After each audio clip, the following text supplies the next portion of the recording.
Back at home at 70 Clifton, the day passed painfully. It was evening. Mummy was in the kitchen cooking, and I went into my parents' bedroom and sat with Zulfi as he watched television on the bed. He was a little child then and was always so easy to take care of with his easygoing and affectionate nature. We were lazily watching Lost in Space, a show made in the 1960s about missing astronauts. There was nothing else on.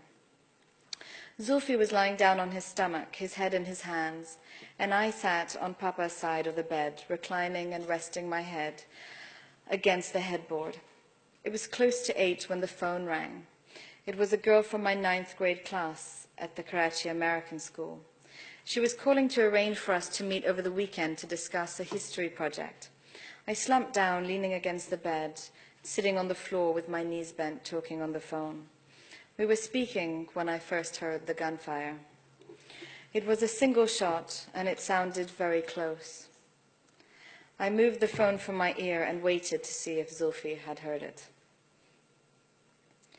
The sound was still ringing in my ears when several seconds later, the echo of the first shot was interrupted by a barrage of bullets. They were coming from right outside the window. I could hear the shooting as if the guns were being fired right over our heads. "I'll call you back," I screamed into the phone and leapt across the bed to pull my brother into my chest. He was close to the window, and though I had no idea what was happening, I knew that was the one dangerous position for us to be in the event of gunfire. I carried him, skinny 6-year-old Zulfi, into the dressing room, a small windowless corridor. I slammed the door shut and went to the bathroom door. I closed that too. I sat down with my back against the wall. Zulfi, small and gentle, his shiny black hair was parted neatly across his head, sat next to me. His bird-like features betrayed his sudden fear and confusion. While the shooting lasted 5 minutes at the very least, with no pause in the crack of the bullets, Zulfi huddled against me. I hugged him and pushed his face into my arms as if I could protect him from the sound. "Where's Mummy?" I didn't know. I hoped she was still in the kitchen. It faced the other side of the house, and the gunfire would not have been as close to her as it was to us. We waited. Finally, it stopped. As I stood up to open the door, our mother burst into the bedroom screaming. She pulled me and Zulfi off the floor and took us into the drawing room, yet another windowless room in 70 Clifton. We sat in the drawing room for close to half an hour waiting. The shooting had stopped, and we asked the chowkidar, the gatekeeper, to check outside and tell us what had happened. The area was thronged with police, he said, and they wouldn't let him out of the house. "Stay inside till it's safe," the police told him. I paced up and down the room. There were no mobile phones in Pakistan then. They had been banned by the then democratic government, who managed to keep a few for themselves before closing down the market for the rest of the country. We had no way of reaching Papa and no choice but to wait for him patiently. It was past 8 in the evening and he should have been back home, but we tried not to worry. I grew more agitated with every minute. Not for one instant, though, did I imagine that my father had been hurt. Maybe he had been arrested, and the firing was the police signaling their victory. I worried out loud. There had been a lot of gunfire, more than the typical burst of bullets one heard in Karachi in those days. "Don't worry, Fati," said Zulfi as he swung playfully behind our father's green armchair. "It's only fireworks."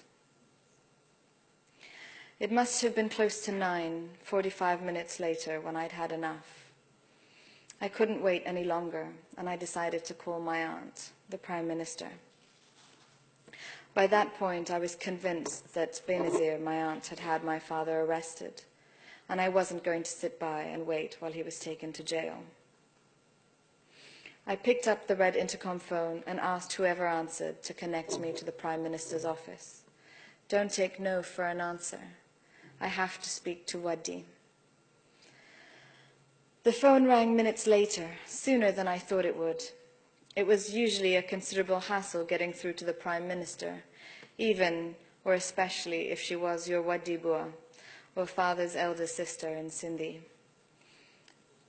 I was put on the line with the Prime Minister's aide-de-camp, and I sat down in the armchair to take the call. Is everything all right? The ADC sounded shaky, scared even. Yes, everything's fine, I answered. Can I speak to my aunt, please? I was curt, but he kept talking. Is your family okay? Is everyone fine? Is everyone all right? Yes, yes, I responded. Everyone's fine. Please put me through. The music on the other end of the line, as I was put on hold, was soon interrupted by a click and then a silence. Hello, Wadi, I said, calling my aunt the name that only I used for her. No, she can't come to the phone right now, came the reply. It was Zardari. It was no secret that none of us in the family liked Asif Zardari, my aunt's oleaginous husband.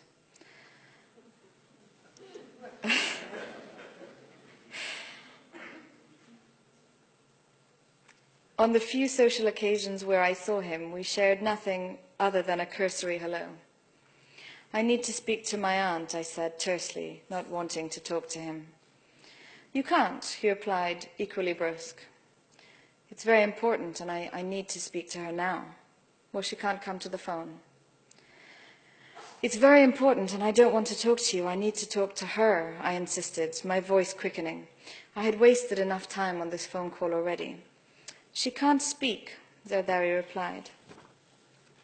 What?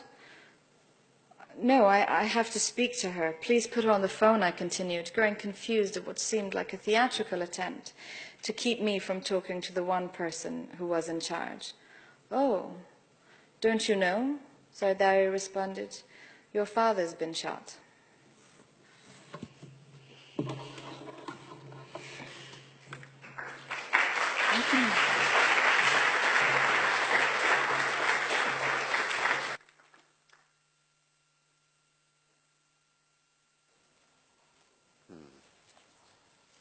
Thank you. I am without a fixed microphone, so I will improvise. Mine has a magnet.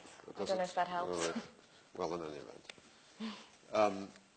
It's my pleasure to do this, and I come with admiration for a lot of the choices you've made in your still young professional life to approach this book as a journalist would, and other journalism that you've done.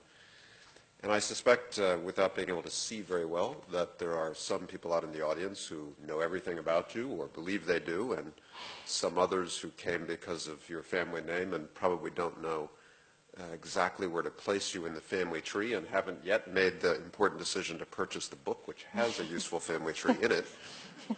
But why don't you just start a little bit by talking about your grandfather, his marriage, and the 4 children of whom one was your father. Well, like all good feudal families, my grandfather's family tried to arrange his marriage considerably early in his life. And he was a teenager when he was told that he would be marrying a woman 10 years older than him. He didn't like the sound of that, so he was told if he did go through with the marriage, he would be given a cricket bat. And he made the choice then to proceed. He was 13, so you can forgive him for that choice.